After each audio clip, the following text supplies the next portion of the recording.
Okay, so this is Dr. Bhupesh from Dr. BKM Institute, and these are kind of very special letters. One of those is this. Again, I have told you again and again that the most important point that we should consider about writing the letter is to whom we are writing the letter. हम किसको letter लिख रहे हैं, that is the most important thing, to whom. So the most important thing over here is that using write a letter this girl to school psychologist.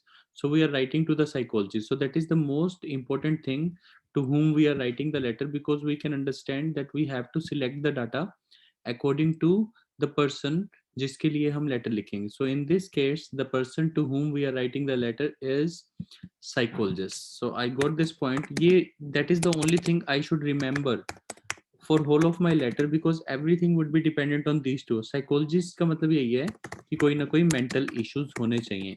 Mental issues not in terms of वो crazy होनी चाहिए, just like mental issues it can be anything. उसको stress हो सकता है, concerns हो सकता है, worries हो सकती हैं, प्रॉब्लम थोड़ी ज़्यादा भी हो सकती है, डिप्रेशन भी हो सकता है. एंड देन वी रियलाइज, जब हमें ये समझ आ जाता है कि हम लेटर किसको लिख रहे हैं, the second important thing is to हम लेटर क्यों लिख रहे हैं. तो किसको लिख रहे हैं वो तो यहाँ से समझ आता है, स्कूल साइकोलॉजिस्ट टू असेसर. और क्यों लिख रहे हैं, उसको असेस करने के लिए. पर्पस लिखना है, provide details of the significant factor which will assist the psychologist to make this assessment. वैसे यहाँ पे this has been given that provide details of the significant factors which will assist. But हम OET के letter में यही तो लिखते हैं, जिसको लिखते हैं उसके हिसाब से ही लेटर लिखते हैं कि उसको फायदा मिले ये जानने में कि वो क्या हेल्प कर सकता है. That is the purpose of the letter ना. सपोज अगर मैं ऑर्थोपेडिशियन को लेटर लिख रहा हूँ, तो मैं उसको पर्पस कैसे बता सकता हूँ. मैं ये बता सकता हूँ ऑर्थोपेडिशियन को, सर इसकी बोन्स में कुछ दिक्कत आई है या इसको फ्रैक्चर हो गया है, इसलिए हम आपके पास भेज रहे हैं. तभी वही पर्पस है, जो प्रॉब्लम है वही तो पर्पस है. तो प्रॉब्लम क्या है, that this girl is being referred to the school psychologist to find out whether Alison has underlying grief related. यानी ग्रीफ का मतलब होता है दुख, यानी उसको कोई ऐसी चीज हुई होगी जिससे दुख हुआ. अंडरलाइन का मतलब अंदर छुपा हुआ, हिडन. सो एलिसन को कोई हिडन दुख है और अदर साइकोलॉजिकल प्रॉब्लम्स, या उसको साइकोलॉजिकल प्रॉब्लम्स हैं कोई और. This is the most important thing of this letter. This letter is very different, क्योंकि अगर आप सिर्फ इतना सा भी मिस करते हो ना, तो इस लेटर को आप सी पॉजिटिव से भी मिस कर जाओगे. मतलब बी तो दूर की बात है, सी पॉजिटिव भी नहीं मिलेगा. इस लेटर की सबसे खास स्पेशलिटी ये है कि ये छोटा सा और है ना, ये इस लेटर का सबसे इंपॉर्टेंट पॉइंट है, जो हमें लगता है अरे ये तो ऐसे ही दे रखा है. This is the most important point, क्योंकि हम साइकोलॉजिस्ट के पास यही जानने के लिए भेज रहे हैं कि उसको दुख है या उसको साइकोलॉजिकल प्रॉब्लम है. तो हमें ये पता लगाना है कि पेशेंट को दुख है या साइकोलॉजिकल प्रॉब्लम है. इसीलिए उसने लिखा है वेदर, या फिर, और का मतलब या फिर. इट इज वेदर दिस और this. So that is why this letter is very important. So now we will see what exactly has happened with the girl. अब मेरे मन में जब मैं फ्रंट पेज पे आता हूँ सब कुछ क्लियर करके, तो मेरे पास फ्रंट पेज में, अगर मैं अपने माइंड की बात करूँ, तो मेरे माइंड में अब जब मैं फ्रंट पेज पे जा रहा हूँ सिर्फ दो ही वर्ड्स होते हैं. एक साइकोलॉजिस्ट, सेकंड उसको अंडरलाइन ग्रीफ है यानी कि दुख. और नॉर्मल लेटर्स में ये चीज मैं डिस्चार्ज प्लान से पता लगाता हूँ कि क्या पर्पस है. तो उसी को मैं फ्रंट पेज पे लेके आता हूँ कि क्या क्या मेरे को डाटा सिलेक्ट करना है, या फिर उसको साइकोलॉजिकल प्रॉब्लम्स हैं. तो ये मेरा मेन टॉपिक बना है. वैसे तो मैं इसको फर्स्ट पैराग्राफ को ऐसे लिख सकता हूँ, I am writing this letter regarding miss Alison who is year 5 student and is having few problems, जो भी इसमें प्रॉब्लम मेन दी होगी. उसके बाद लिखूंगा सो उसको जो जो प्रॉब्लम्स दुख दे सकती हैं या वो थोड़ी सी मेंशन करके कहूंगा. Now she is being referred to you to assess her and to find out that whether she has underlying grief और साइकोलॉजिकल प्रॉब्लम्स. अगर मेरे को ये सब नहीं भी लिखना होता, मैं ये लिख सकता हूँ, I am writing this letter to refer Miss Alison to assess her and to find if whether she has underlying grief or psychological problems. ऐसे छोटा भी कर सकता हूँ, लेकिन अगेन थोड़ा सा बताना ज्यादा अच्छा रहता है कि उसको हुआ क्या फर्स्ट पैराग्राफ में. तो 40 kg वेट है, ओवरवेट है, यानी कि एक्टिविटीज नहीं करती होगी अगर ओवरवेट है. और ईयर 5 की स्टूडेंट है, एक्जिमा है और एजमा भी है उसको, जिसके लिए वो वेंटोलिन लेती है. यंगेस्ट अपनी क्लास में सबसे छोटी है. उसके अलावा father died in motor accident 18 months ago. तो ये वाली बात को तो मैं जरूर नोट करूंगा कि 18 मंथ्स अगो उसके फादर की डेथ हुई थी. तो यानी कि उसको अंडरलाइंग ग्रीफ तो है ही है, ये अंडरलाइंग ग्रीफ का रीजन है. तो मेरे को फर्स्ट पैराग्राफ में ये लिखना चाहिए, ये इंपॉर्टेंट है कि जिसके फादर की डेथ 18 मंथ्स अगो हुई थी.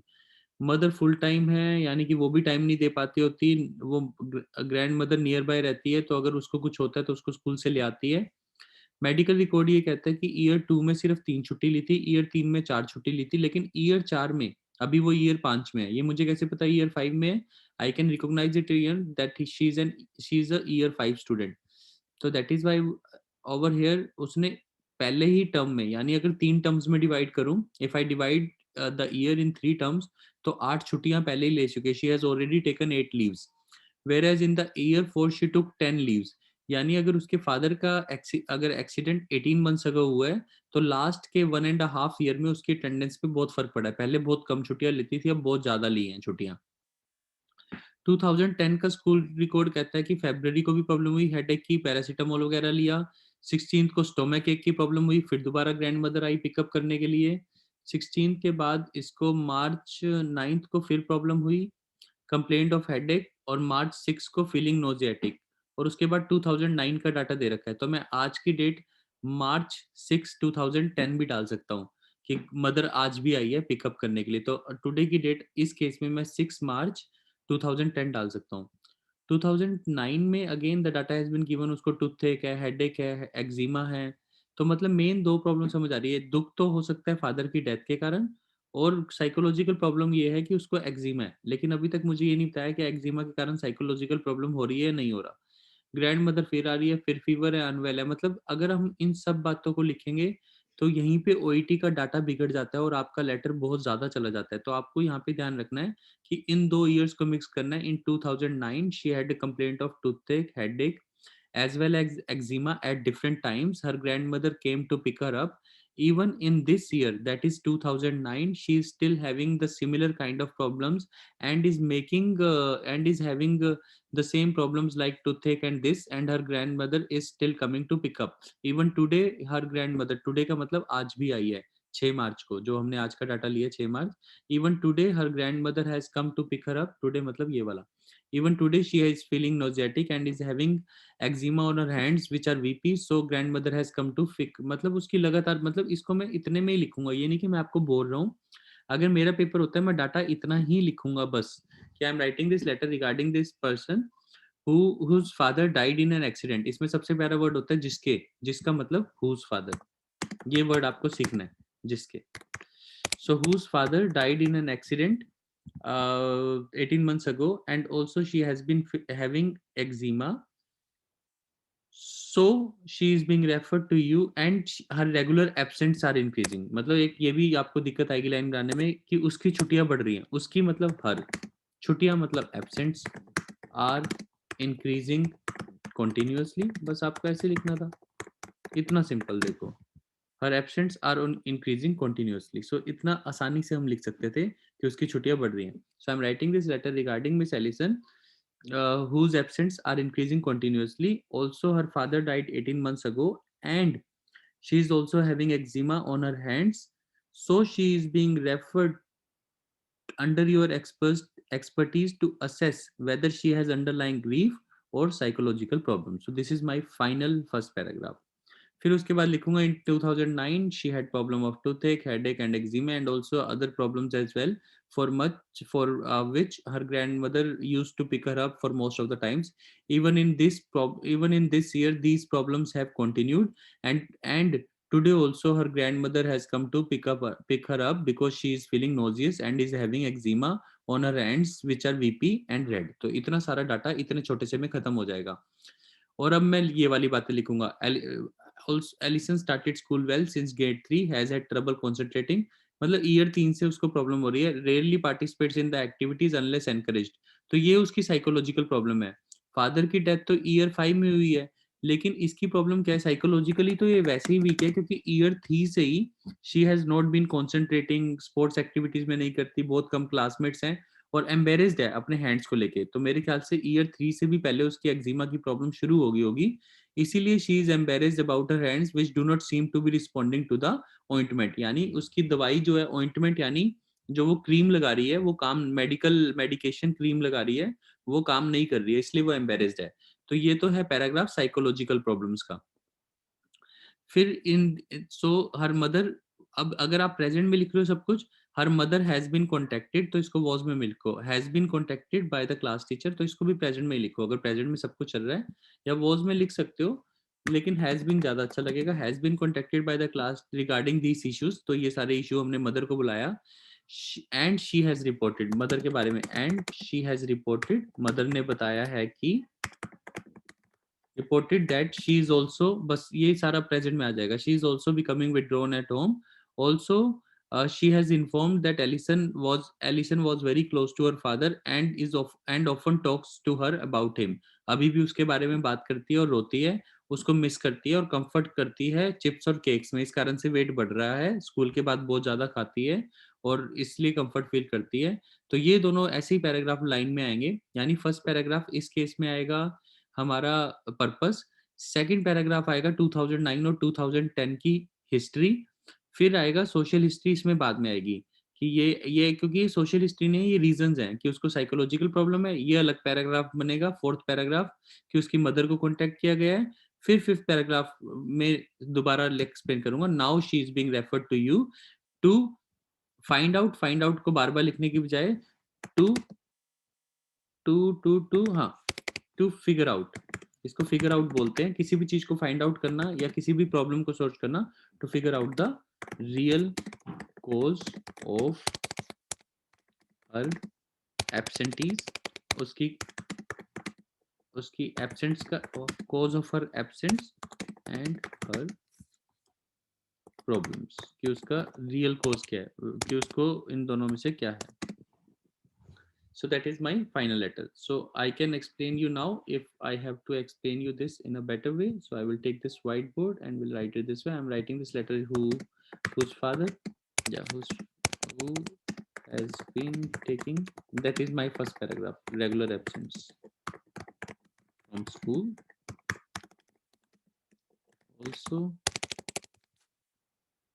besides लिख देता हूँ, इसके अलावा her father died, second form past में 18 months ago, and she has eczema है which is not responding to medications। ठीक है, ये भी हमारी बात पूरी हो गई है, बिल्कुल इसमें भी कोई दिक्कत नहीं है। So she is being referred under your expertise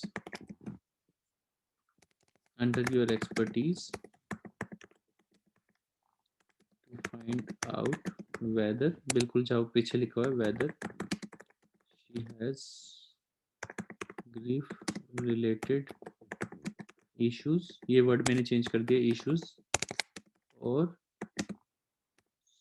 psychological problems। ठीक, so that is the first paragraph। तो इसमें मैंने ये भी बता दिया, छुट्टी वाली बात भी आ गई है, इसके अलावा फादर की डेथ भी बता दी है, एक्जिमा की बात भी बता दी है। तो आपके पास भेज रहे हैं कि ग्रीफ रिलेटेड, यानी कि फादर डेथ पहले लिखे है तो पहले ग्रीफ रिलेटेड, और साइकोलॉजिकल प्रॉब्लम एक्जिमा लिखी है तो वो बाद में। So that is how we should write the first paragraph. Now second paragraph, in 2009 सब कुछ पास्ट में, she was complaining of different problems at different times, हर अलग टाइम पे अलग प्रॉब्लम्स थी, such as headache, toothache and nausea, ये सब उसकी प्रॉब्लम थी। So her grandmother who lives nearby, अब यहीं से मिक्स करना होता है, नियर बाय आती थी, used to come to pick her up। अब उसकी मदर का, वैसे तो मैं ये लाइन लंबी होगी, वैसे लाइन इतनी लंबी नहीं हुई है, यहाँ पे बता देता हूँ, क्योंकि उसकी मदर बिजी रहती है, as her mother works full time, has 3 other children as well. बस ये ठीक है, उसकी मदर फुल टाइम करती है, तभी उसकी ग्रैंड मदर आती है। पढ़ के देख लेते हैं, ठीक बना। इन 2009 she was complaining of, she was complaining की जगह लिख सकते हैं शी कंप्लेन्ड ऑफ, अगर लिखना है तो। She complained of different problems at different times such as headache, toothache and nausea. So her grandmother who lives nearby, जो सामने आसपास रहती है, यहाँ पे कोमा आएगा, who lives nearby, used to come, used to मतलब आती थी। जब भी कोई पास्ट में आदत होती है तो उसे यूज टू कहते हैं। जैसे मैं स्कूल जाया करता था तो ये मेरी हैबिट थी, आई यूज टू। ये बहुत अच्छा टेंस होता है, अगर आप लगाओ तो टू के बाद हमेशा फर्स्ट फॉर्म होती है, I use to go to school. ऐसे उसकी ग्रैंड मदर आती थी, her grandmother use to come to pick her up, simple. So that is how this tense goes. So इसको प्लीज इस रिकॉर्डिंग को 5-10 time सुनना, 3-4 बार सुनोगे तो भी बहुत फायदा होगा, but if you will listen to it like 5-10 times you will know everything. इसी पैराग्राफ में आगे कंटिन्यू करना है। इन 2000 इसी पैराग्राफ को आगे करते हुए, दिस ईयर, ये 2010 आ गया। Also she has similar complaints, उसकी सिमिलर कंप्लेंट्स हैं, बिल्कुल सेम ही है, सेम पैराग्राफ कंटिन्यू हो रहा है। And her grandmother granny is coming normally, usually या normally to pick her. Even इसको थोड़ा बेटर करने के लिए आज भी आई है, even today she has come to pick her as Alison, as miss Alison is feeling nauseatic, जो लास्ट लाइन दी है, फीलिंग नोजियाटिक। इससे हमारा सारा कवर हो गया। आपको कुछ भी इससे ज्यादा नहीं लिखना चाहिए, क्योंकि आपको पता है वर्ड ज्यादा हैं, वो ज्यादा हो जाएगा। इज फीलिंग नोजियाटिक, या नोजिया कर दो, is feeling nausea and is having eczema.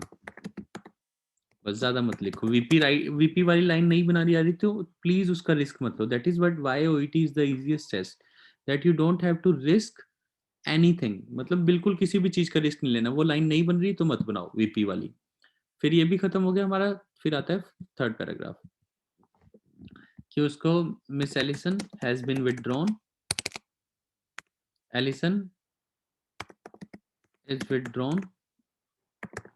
जब भी इसके साथ मुझे टाइम दे रखा है कि पिछले 3 सालों से, मतलब सिंस ग्रेड 3, तो यानी ईयर 3 से, तब इसको मेरे को इसको हैज बीन कर देना चाहिए। That is very important tense. जब भी सिंस और फॉर का यूज होता है, इतने समय से विथड्रॉन है, तो उसको हैज बीन कर देना चाहिए। सो इसको भी रिकॉर्डिंग में बार बार सुनना।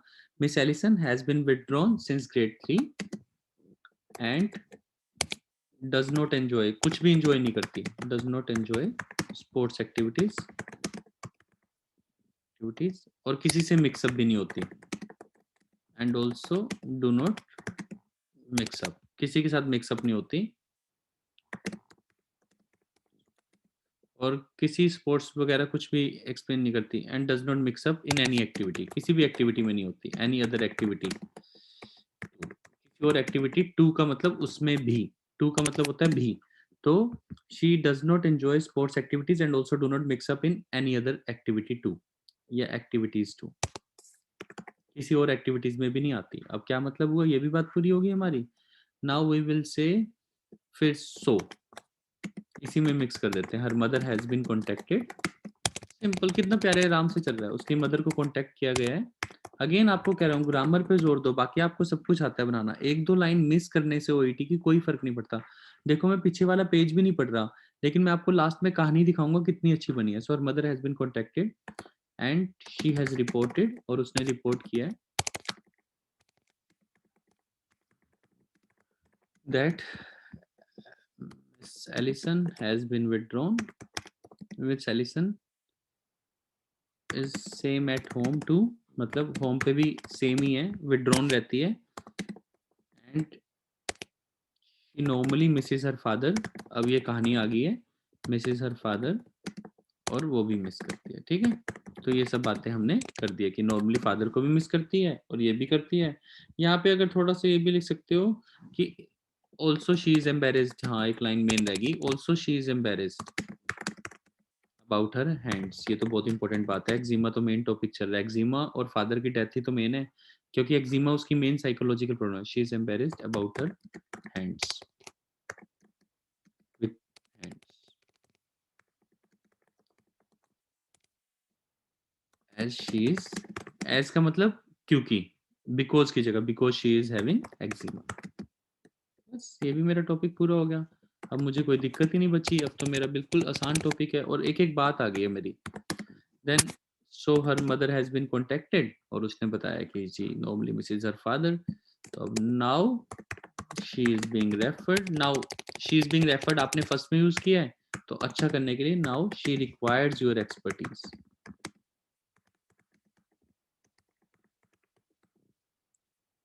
To figure out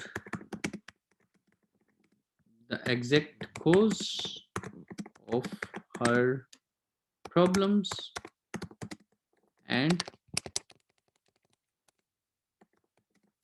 her increasing absence from the absence from the school। absence का मतलब जो हम कहते हैं present absent, तो absence from the school। अब देखो कितना अच्छा लेटर बन गया। This is how you will score 400 और मे बी 450 इवन, अगर आप ऐसे ग्रामर के साथ लिखोगे। अब देखो मैं आपको पीछे ले जाके दिखाता हूँ कितना आसानी से, एग्जामिनर के लिए सोचो कितना आसान है। हमें we have to make this thing easy for the examiner। I am writing this letter regarding Miss Ellison who has been taking regular absence from the school। Besides her father death ये हुई थी which is not responding, और eczema है which is not, so she is being referred under your expertise to find out this and has grief related issues। बिल्कुल simple. In 2009, she complained of different problems at different times, such as headache to, so her grandmother, who lives nearby, used to pick her up as her mother works full time। मतलब एक एक बात आ गई क्योंकि उसकी mother तो full time काम करती है। This year also, she has similar complaints, and her granny is usually coming to pick her up. Even today, she has come to pick her as Miss Ellison is feeling nausea and is having eczema।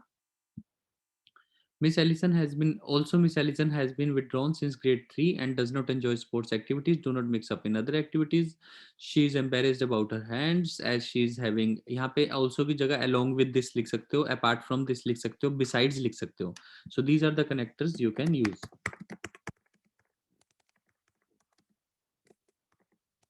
आप ये connectors use कर सकते हैं।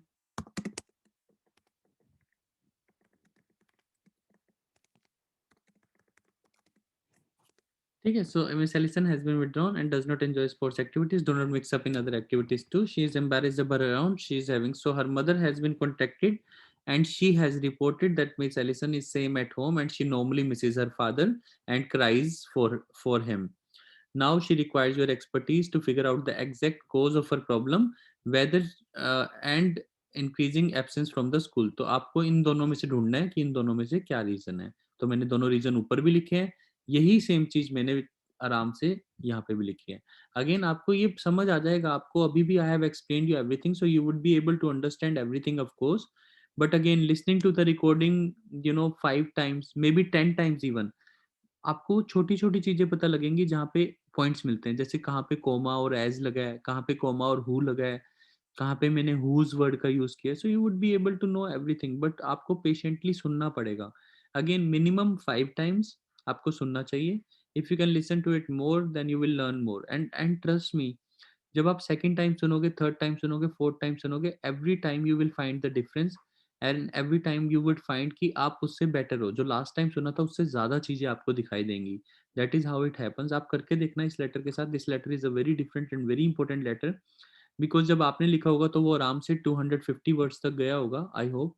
I am not quite sure, कईयों ने बहुत अच्छा भी किया होगा, 250 वर्ड्स तक नहीं किया होगा, लेकिन हमने बहुत कम लिखा है। फिर भी देखना हमारे वर्ड्स कितनी जल्दी ओईटी में पूरे होते हैं। मैं आपको वर्ड्स दिखाऊंगा, so you would be even getting amazed to see कि कितने सारे वर्ड्स आसानी से निकल जाते हैं। So if I count my words, it's almost 5 words in a line, 1 2 3 4 5 6 7 8 9, so it's 45 words।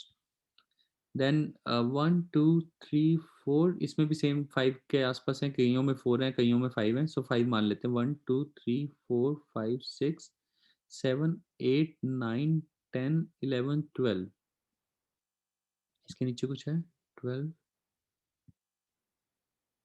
12 भी मान लेते हैं. 12 5 is 60. So 60 plus 45 is 105.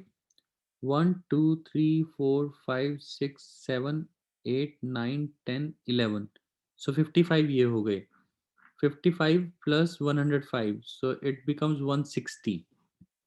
1 2 3 4. 4 5s are 20. It's like 180 words. So that is how our OET letter should be. But even if you write by chance 200 words, we are very safe and we should write around 200 words. So इसके बाद एक line और आनी है. Should you require further information? इस line को count नहीं करते. This line is not counted in OET. That is one of the most important information I would like to give you. So you say should you require further information? This line is not included. आप यहाँ पे लिख सकते हो rest of the details of the patient. अगर 180 word बचे हैं तो आपका एक छोटा सा margin ये है rest of the details. Rest of the details. इसी लाइन को यहाँ पे लिख देंगे तो हमारे पूरे 200 वर्ड तक आ जाएंगे. Rest of the details regarding Miss Allison is being enclosed with the letter. So again, please listen to it like, I don't know, like if you can listen to it more than 5 times, that is up to you, but at least listen to it 5 times so that you can understand all the things. And now is दो लाइनों को बोलते ही, so I would be around exactly 195 words, and that is the best you can write in OET. Writing 195 words is just phenomenal. अब मैं आप सबसे पूछूंगा आपको क्या क्या दिक्कत आई इस लेटर में, एंड ऑल्सो विल आस्क कि आपके कितने वर्ड्स थे. आई होप सबके कंट्रोल हो, बट अगर आपको कंट्रोल सीखना है सो this is one of the letters. तभी मैंने आपके लिए पूरा लिख दिया, क्योंकि हम 2009 और 2010 को इतना ज्यादा एक्सप्लेन करेंगे कि उसमें वर्ड्स बढ़ जाएंगे. पर आप प्लीज इस लेटर को बार बार सुनोगे तो आपको वर्ड्स पे कंट्रोल करना अपने आप आ जाएगा. So this is doctor Bhupesh once again. And for any doubts, of course, you can comment in the comment box. लेकिन जो अभी क्लास ले रहे हैं for the present students, of course, I am just unmuting your mics and you can ask your questions respectively. Thank you so much.